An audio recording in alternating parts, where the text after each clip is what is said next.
પાલનપુર નગરપાલિકા ખાતે આજે સાધારણ બોર્ડની બેઠક યોજાઈ હતી. જો કે આ બોર્ડની બેઠકમાં વિવિધ વિકાસના મુદ્દાઓ રજૂ કરવામાં આવતા વિપક્ષ દ્વારા મુદ્દાઓ ઉપર ચર્ચા કરવાનું કહેતા જ શાસક પક્ષ દ્વારા તમામ મુદ્દાઓને મંજૂર કરી અને 5 જ મિનિટમાં બોર્ડ પૂરું કરી અને રવાના થયા હતા. જો કે વિપક્ષ દ્વારા પાલનપુર શહેરના વિકાસના કામોમાં નગરપાલિકાના શાસકો દ્વારા ભ્રષ્ટાચાર થયો હોવા અંગેની ચર્ચા કરવામાં આવી રહી હતી.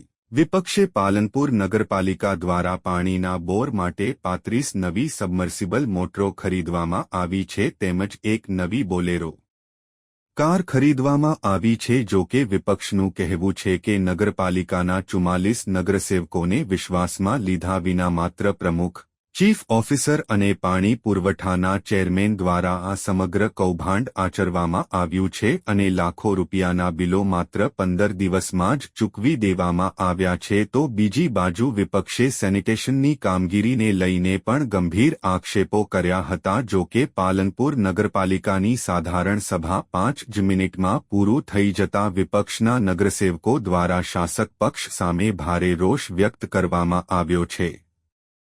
જો કે મહત્વની વાત એ છે કે પાલનપુર નગરપાલિકાના ભાજપના જ પૂર્વ પ્રમુખ દ્વારા ભ્રષ્ટાચાર મામલે વર્તમાન પ્રમુખ ઉપર જે આક્ષેપો કરવામાં આવ્યા હતા અને મ્યુનિસિપલ કમિશનરને રજૂઆત કરવામાં આવી હતી અને પ્રમુખના રાજીનામાની માંગ કરી હતી તે અંગે વિપક્ષે ચૂપકીદી સેવી દેતા અનેક તર્ક થતા જોવા મળ્યા હતા.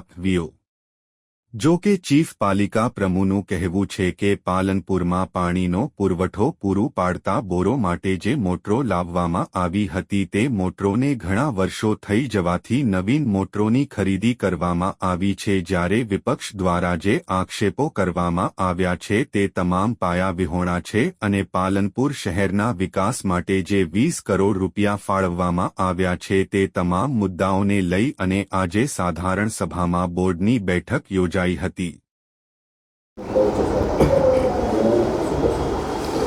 આજે પાલનપુર નગરપાલિકાનું જનરલ બોર્ડ હતું અને જનરલ બોર્ડના અંદર સ્વર્ણિમ 24-25ના અંદર 12 કરોડની ગ્રાન્ટના વાત મૂકવાની હતી. ઓજી વિસ્તારના 8 કરોડના એમ કરીને ટોટલ 20 કરોડના કામોની આપણે ચર્ચા કરવાની હતી અને આ પ્રકારના વિકાસના વિવિધ કામો આજે જનરલ બોર્ડમાં મૂકેલા હતા.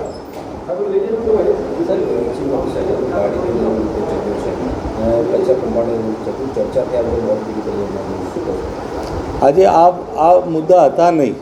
આજે જે એજન્ડા હતા પાલનપુર નગરપાલિકામાં સબમર્સિબલ 35 મોટરોની ખરીદી કરવામાં આવી છે અને એક નવી ગાડીની ખરીદી કરવામાં છે. વિપક્ષ દ્વારા આક્ષેપ કરવામાં આવે છે ભ્રષ્ટાચારનો શું છે?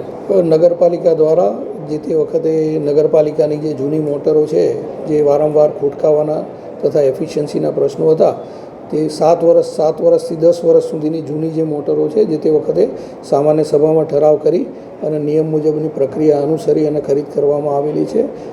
આમાં ઈ ટેન્ડરથી કામગીરી કરવામાં આવી છે અને જે લોએસ્ટ એજન્સી હતી તેની પાસેથી જરૂરિયાત મુજબનો સામાન ખરીદવામાં આવેલો છે.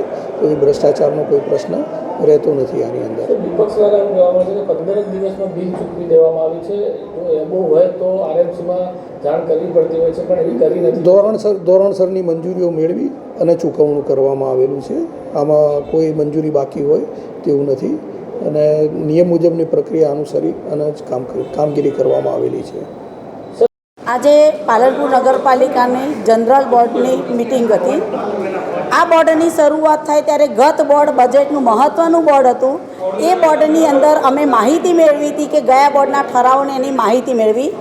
એ બોર્ડની અંદર આ લોકોએ ચેર તરફથી 3 મુદ્દા ઠરાવ કરી દીધો હતો. અમે રજૂઆત કરી કે ગઈ બોર્ડ તો ચાલ્યું જ નથી. મારી પાસે એના પુરાવા રૂપે સીડી છે. સીડીની અંદર સ્પષ્ટ દેખાય છે અધવચ્ચે બોર્ડ પૂરું કર્યા વગર આ લોકો નીકળી ગયા છે. ચેર તરફથી આ લોકો મુદ્દા કઈ રીતે ઠરાવ પસાર કરી શકે ત્યારે અધ્યક્ષશ્રીને અને આ બોર્ડના સચિવશ્રી ચીફ ઓફિસરને મેં કીધું કે ભાઈ આપ સચિવ છો, આ રેકર્ડ સાથે